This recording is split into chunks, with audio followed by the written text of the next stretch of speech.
So I've just went to see The Woman in the Yard. I didn't quite know what I was getting into. I didn't watch any trailers. I actually thought this was an A24 film, but I was getting it confused with Death of a Unicorn, which comes out next week.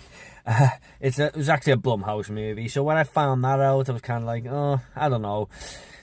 Not your typical Blumhouse movie, put it that way, although it is done on a little bit of a small scale, you know, just to keep the budget down, obviously, and stuff, and only having very, very few actors in there.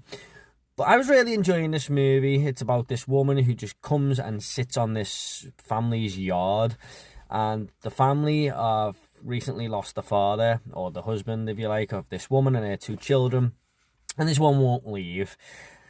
And she seems to be getting closer and closer to the house. Now, basically, that is the entire premise of the movie. And in the last 20-30 minutes, it starts to go in a few little different directions and explain a few things, or tries to explain a few things. But for people like me who aren't that smart, I was really getting confused with what was going on.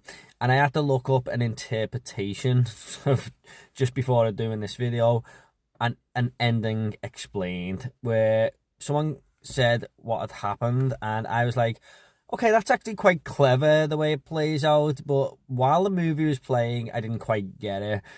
So if I didn't look up that ending explained, I wouldn't have got it. And my mind is not clever enough to figure that out unless I did a rewatch or something.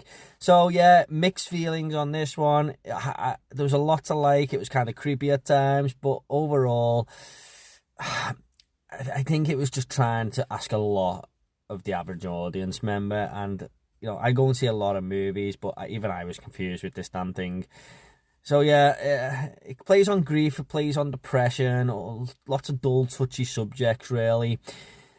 I applaud it for doing something different, but to say I enjoyed this film would be a stretch. I mean, I was liking it, but it's definitely not a film that's got to be for everyone, put it that way. So maybe go and see it. You may see this in a totally different light than I did, but yeah, it wasn't quite for me. But that is The Woman in the Yard. Just a quick reaction there.